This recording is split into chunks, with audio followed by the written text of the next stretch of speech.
1세기 도시 에베소에 작은 교회가 세워졌습니다.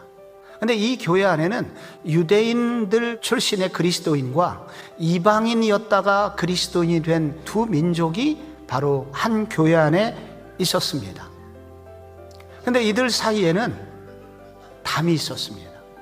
그런데 바울은 그들에게 편지하기를 우리는 그리스도 안에서 담이 무너진 사람들이며 우리 속에 지금 이런 담이 남아있다면 완전히 무너뜨려야 되고 한 걸음 더 나가서 우리는 궁극적으로 세상에 분열된 담들을 무너뜨려서 하나 되게 해야 되는 사람들이다. 교회가 세상의 소망이 되어야 한다 라고 말하고 있습니다. 이 에베소 교회가 이 편지를 받고 하나가 됩니다. 어떻게 하나 될 수 있을까요? 먼저 우리는 이 일을 이루기 위해서 갈등의 원인이 무엇인지를 알 필요가 있습니다. 우선 유대인들이 가지고 있었던 종교적 우월감을 자랑질하는 것에서 시작했습니다. 이 자랑은 나머지는 구원받지 못하는 사람들로 구분하게 만들었습니다. 그래서 이와 같은 종교적 우월감으로부터 나오는 자랑질이 다른 사람들을 매우 밥맛없게 만들었고 그 둘 사이에 거대한 담장이 생기게 됩니다. 헬라인들에게 있었던 것이 있습니다. 그것은 바로 지성주의 또 자랑입니다.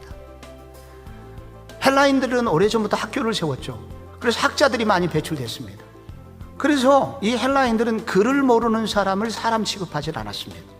그래서 그들 사이와 또 다른 사람 사이에 담장이 만들어지게 되었습니다. 태어나다 보니 유대인이었습니다. 그가 한 게 아무것도 없어요. 태어나다 보니 헬라인이었어요. 자기가 한 게 아무것도 없어요.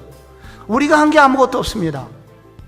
그런데 자랑은 이 지금 내가 누리고 있는 모든 특권이 마치 나로부터 시작됐다는 이런 교만의 뿌리를 잡고 있습니다. 근데 이런 교만은 누가 가져다 주는 것이냐?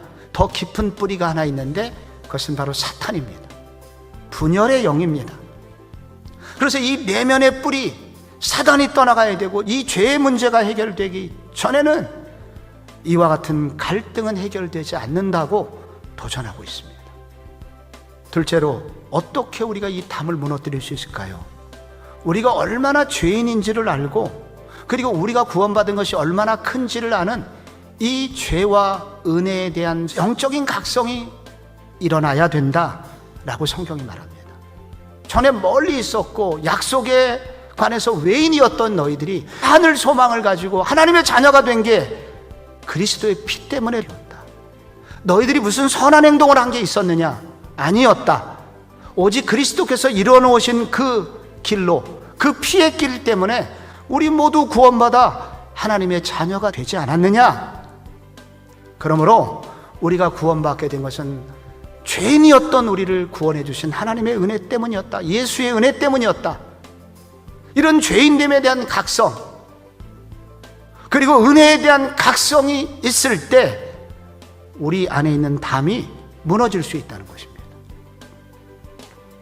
마지막으로 담을 무너뜨리기 위해서는 나 자신을 깨뜨려 화해의 다리가 되고자 해야 됩니다. 그는 우리의 화평이신지라 둘로 하나를 만드사 원수된 것 곧 중간에 막힌 담을 자기 육체로 허시고. 이 길을 누가 만드셨습니까? 예수님이 만드신 것입니다.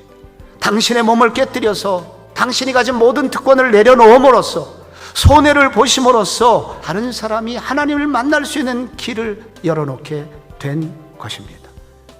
이 깨뜨리심을 복음이라고 합니다. 태초부터 갈등이 있었다고 합니다. 지금까지 그 갈등이 교회 안에서, 가정 안에서 나라끼리 계속되고 있습니다.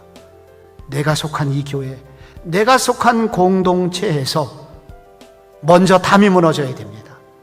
나의 자랑이 중단되게 하소서. 오직 소망 없는 지인을 구원해 주신 은혜의 대각성이 있게 하소서. 나를 깨뜨려 화목의 다리가 되신 예수님을 따라가는 사람들이 늘어나게 하소서. 그때 우리나라에도 소망이 시작될 줄로 믿습니다.